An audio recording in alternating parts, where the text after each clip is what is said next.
如果让你说出一位几乎陪伴了一代中国观众成长的女演员，你会想到谁？有人会说是童星出道，一路顺风顺水的幸运儿，也有人会说她是娱乐圈少有能够从童星身份成功转型的代表人物。而在这些评价之外，还有另一种声音始终存在，有人认为她拥有如今的一切，靠的是坚持和实力，也有人认为她的每一次成功，似乎总伴随着外界不断的质疑与争议。她就是杨紫。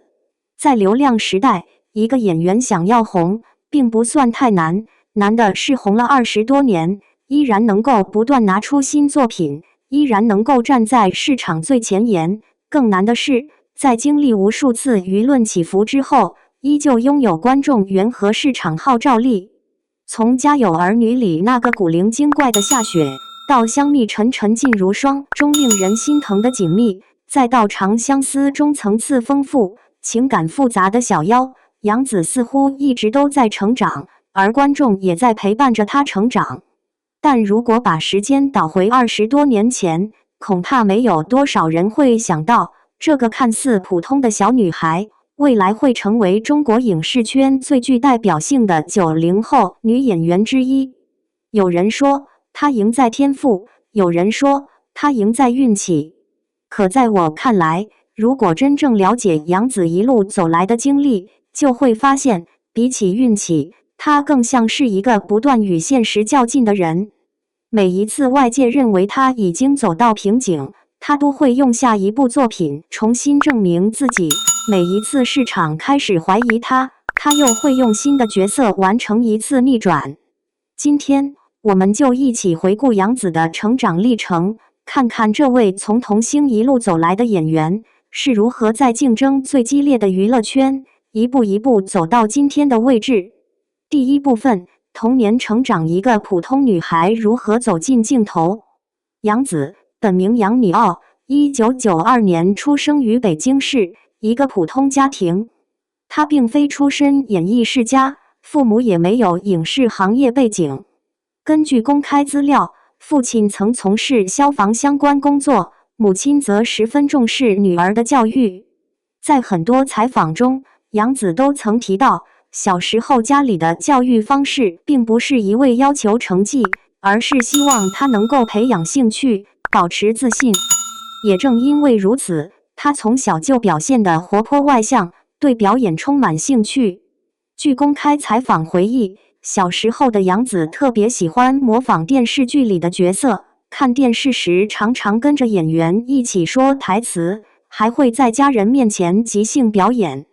很多家长都会把这种兴趣当作孩子一时的新鲜感，但杨紫的母亲却选择认真对待。她开始带着女儿参加一些儿童节目、广告拍摄和演员选拔，希望给孩子更多尝试的机会。也许正是这个决定，改变了杨紫的人生轨迹。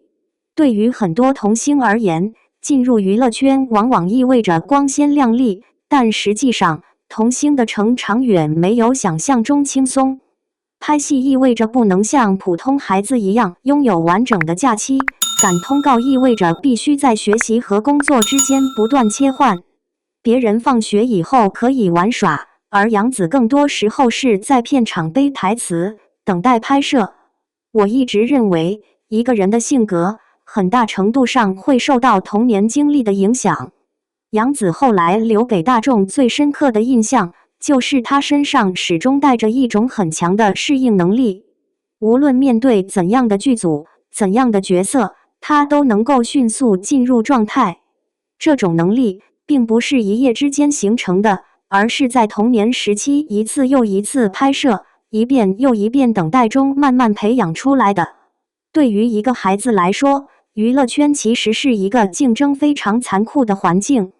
导演不会因为年龄小就降低要求，镜头也不会因为紧张就停下来等待。很多童星因为承受不了压力，很快便消失在大众视野，而杨紫却一步一步坚持了下来，初次崭露头角。2002年前后，杨紫陆续参演影视作品，虽然戏份并不算多，却积累了不少表演经验。真正让更多业内人士注意到他的是电视剧《孝庄秘史》。虽然只是配角，但他自然的表演获得不少认可，也让导演们开始关注这个年纪不大却十分有灵气的小演员。然而，当时的杨紫并没有因此一夜成名，真正改变他人生的作品还要等到几年之后。2005年《家有儿女》播出，这部家庭情景喜剧迅速风靡全国，而杨紫饰演的夏雪也成为无数观众童年的共同记忆。夏雪聪明、懂事，成绩优秀，却偶尔有青春期的小叛逆。她会和父母争执，也会关心弟弟妹妹。她既真实，又充满生活气息。正因为角色足够贴近普通家庭，《家有儿女》不仅创造了极高的收视率，也让杨紫成为家喻户晓的童星。不少娱乐媒体后来评价《家有儿女》的成功，并不仅仅在于剧情轻松幽默，更重要的是几位年轻演员之间自然真实的互动。而杨紫塑造的夏雪，没有刻意卖萌，也没有过度表演，而是让观众相信这就是生活中会遇到的那个邻家女孩。直到今天，依然有不少观众会因为夏雪这个角色对杨紫产生天然的亲切感。这种观众缘并不是流量可以买来的，而是在长期陪伴中逐渐建立起来的。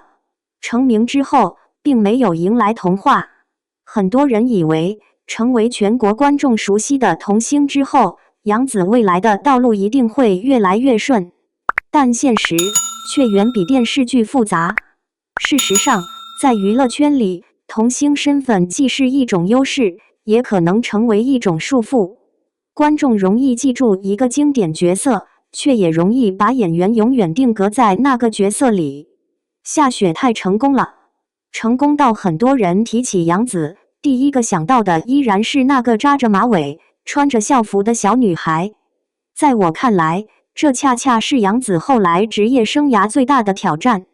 一个演员如果一直活在代表角色的光环下，很难真正成长。市场需要新的形象，导演需要新的可能，而观众也希望看到演员不断突破自己。对于很多童星来说，他们输给的不是别人，而是自己的过去。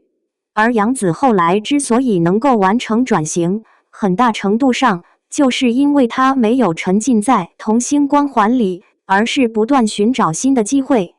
当然，这条路也远没有大家想象的那么容易。随着年龄增长，她即将面对娱乐圈最残酷的一道关卡——童星转型。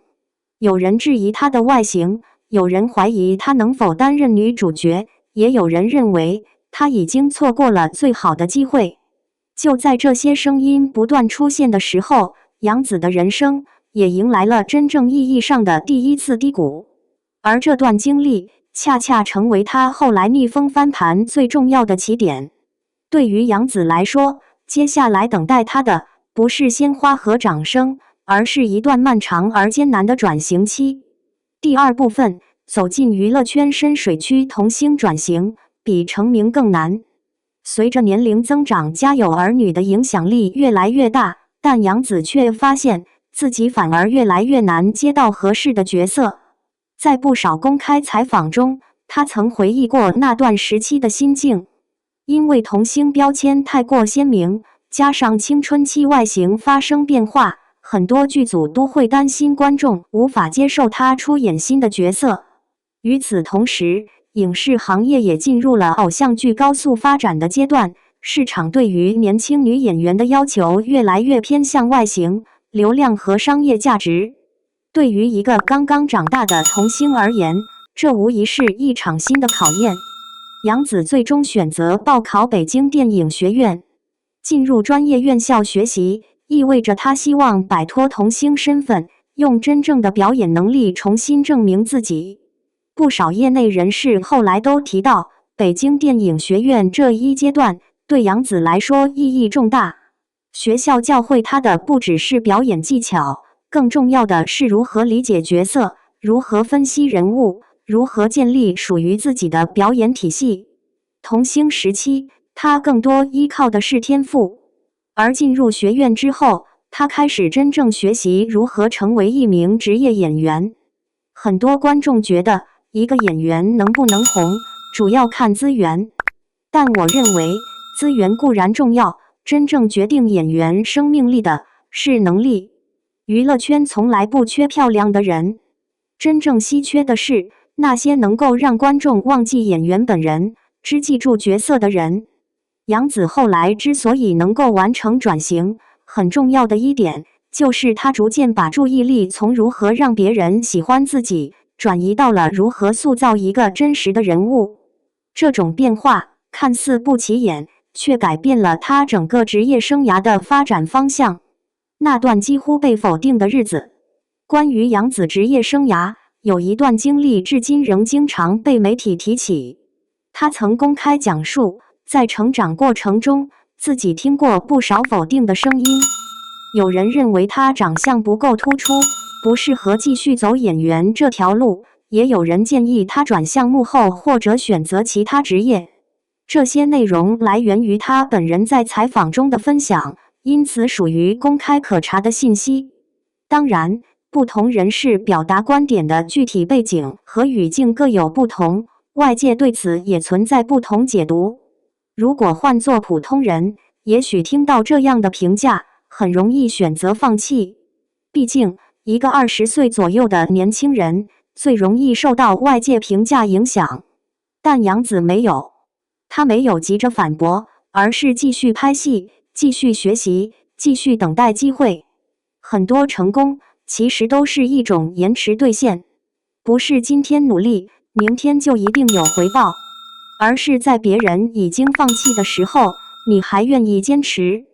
在娱乐圈，这种坚持显得尤为珍贵，因为这里更新换代太快，一年可以出现几十位新人。观众今天喜欢你，明天也可能喜欢别人。如果没有足够坚定的内心，很容易就在竞争中被淘汰。战长沙真正意义上的第一次逆袭。2014年战长沙播出。这部抗战题材电视剧虽然播出初期热度并不算最高，却凭借扎实的剧本和演员表现，逐渐赢得了良好的口碑。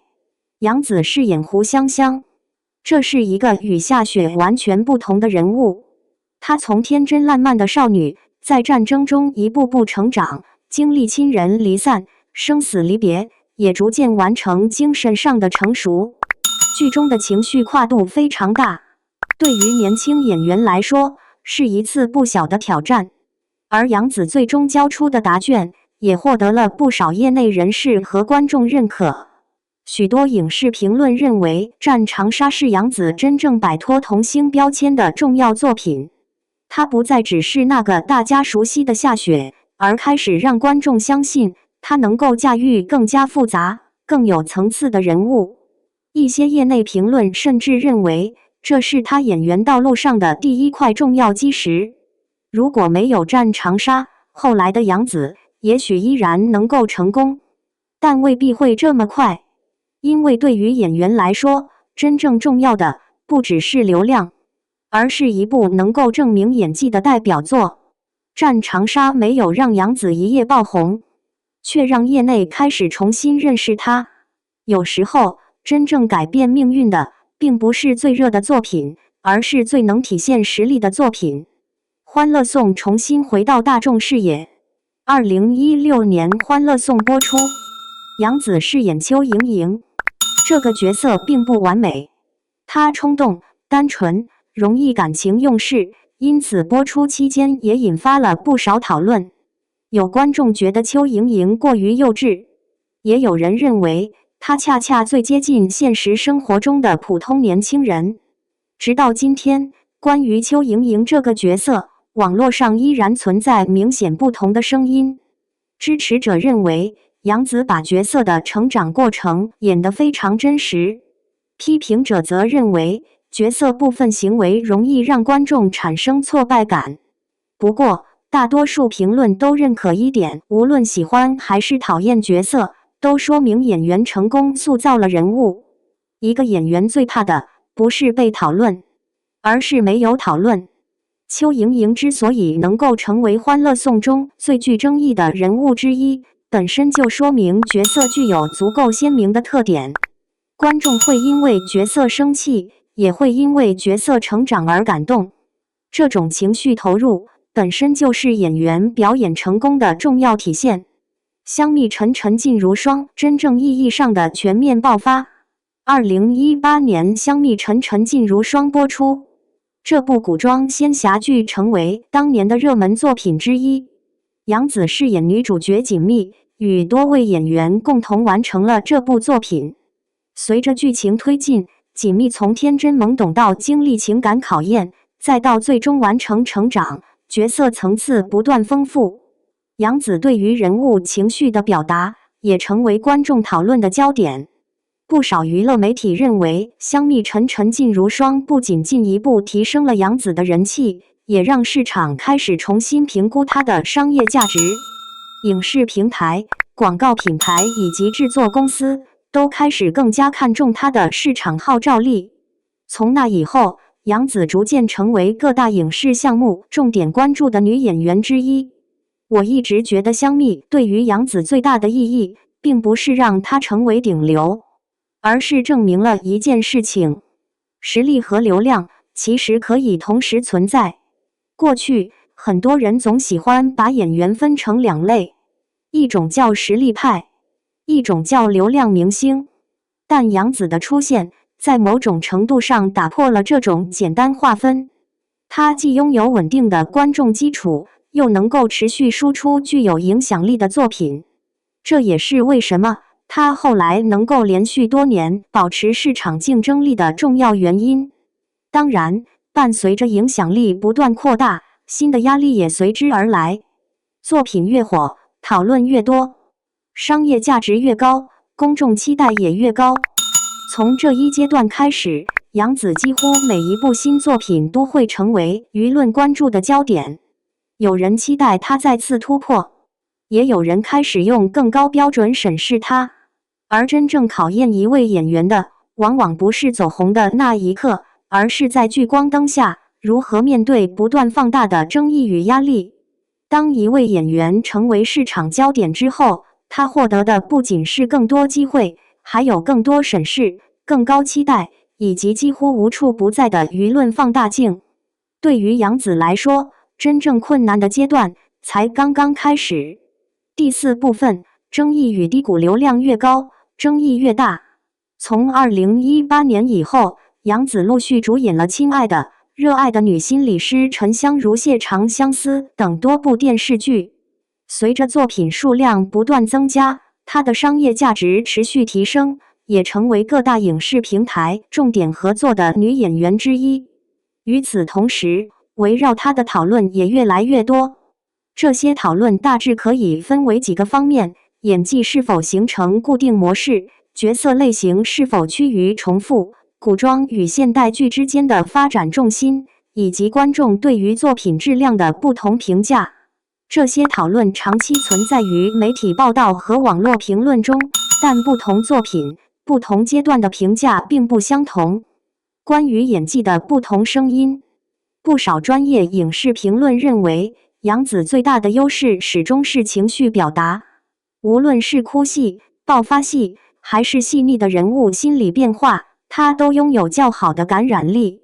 尤其是在情感戏中，她能够让观众迅速进入角色，因此拥有较强的代入感。但与此同时，也有部分评论提出另一种观点。随着作品越来越多，部分观众开始希望她尝试更多突破性的角色，而不是继续停留在观众已经熟悉的舒适区。例如，有评论认为，她近年来部分角色的人物底色存在一定相似性，因此观众容易产生既视感。需要说明的是，这属于市场评价和观众反馈，并不代表统一结论。在我看来，这其实是所有成熟演员都会遇到的问题。当一种表演方式被市场认可之后，继续沿用它，可以保证成功率。但如果想成为真正意义上的艺术型演员，就必须不断突破自己的舒适区。突破意味着风险，继续重复则意味着安全。如何在商业价值和艺术探索之间找到平衡，是杨紫未来必须面对的一道选择题。关于外界舆论，作为长期活跃于公众视野的演员，杨紫也曾多次成为网络热门话题，其中既包括作品宣传期间的讨论，也包括外界对于造型、角色、合作演员等方面的评价。此外，网络上也曾出现过关于他私人生活、人际关系等各种猜测。需要特别说明的是，这类内容中有相当一部分属于网络传闻或网友推测，并没有得到当事人证实，也缺乏可靠公开证据。因此，对于这些内容，更适合将其视为网络讨论，而不是事实本身。我一直认为，现在的娱乐圈已经进入全民评论时代，一张剧照、一段采访、一条微博都可能迅速演变成热搜。对于明星来说，真正困难的不只是面对批评，而是面对源源不断的信息洪流。很多时候，一部作品还没播出，观众已经根据预告片开始下结论。这种环境对任何演员都是巨大的考验。长相思再次证明市场号召力。2023年至2024年，长相思播出后取得了较高关注度。杨紫饰演的小妖，因为人物成长线丰富，情感层次复杂，再次获得大量讨论。作品播出期间，多项热度数据表现亮眼，也带动了相关话题持续发酵。不少媒体认为长相思进一步巩固了杨紫在古装剧领域的影响力。关于长相思，观众评价依然呈现多元化。有人认为小妖是杨紫近年来最成熟的角色之一，也有人认为剧情节奏和部分改编存在讨论空间。不过，多数评论认为杨紫对于角色情绪的把握依然稳定，也是整部作品的重要支撑之一。真正成熟的演员，并不是每部作品都能获得一致好评，而是即便作品评价存在分歧，观众依然愿意继续关注他的下一部作品。这种持续吸引市场注意力的能力，本身就是一种竞争力。第5部分，今天的杨紫究竟处于什么位置？如果把时间拨回10年前，很多人不会想到，那个曾因童星标签而苦恼的女孩，会成长为今天的杨紫。目前，杨紫仍然保持较高的影视活跃度，她主演的作品持续受到市场关注，同时也是多个商业品牌合作对象。在影视平台、广告市场以及大众认知层面，她依然属于90后女演员中的代表人物之一。她曾获得多个影视奖项和提名，也多次入选具有影响力的榜单。这些成绩共同构成了她如今的行业地位。不少业内人士认为，杨紫最大的优势并不是单纯拥有流量，而是兼具稳定的观众基础、较强的商业价值以及持续输出作品的能力。对于平台而言，这意味着较高的市场确定性；对于制作方而言，则意味着较低的投资风险。这也是他长期保持竞争力的重要原因之一。他未来还能走多远？如果问我，杨紫未来最大的挑战是什么？我的答案不是流量，也不是演技，而是突破。演员最可怕的不是失败，而是停止成长。过去20多年，他完成了童星转型，后来他完成了实力派演员的建立，如今他需要完成第3次蜕变，那就是从一个成功的商业演员成长为能够不断创造经典角色的演员。市场会变化，观众会变化，影视行业也会不断变化，唯一不能停止变化的是演员自己。如果未来杨紫能够尝试更多现实主义题材、电影作品，甚至挑战更加复杂的人物，我相信她仍然拥有继续提升艺术成就的空间。当然，这只是我的观察与判断，最终如何发展，还需要时间和作品来回答。结语：回顾杨紫20多年的演艺生涯，你会发现她的人生并不像童话，她没有一路顺风，也没有永远站在掌声中央。童星时期，她拥有别人羡慕的起点，成长之后，她却不得不重新证明自己。有人质疑过她是否适合继续当演员，也有人认为她无法摆脱夏雪的影子。可一次又一次，她没有用争辩回应，而是选择把答案交给作品。也正因如此，在今天提起杨紫，人们想到的已经不再只是家有儿女的夏雪，而是一位经历过市场考验、舆论考验，也经历过不断成长的演员。或许她最大的成功，并不是成为顶流，而是在每一个不同阶段都努力让自己比昨天更进一步。这或许才是一位演员最珍贵的品质。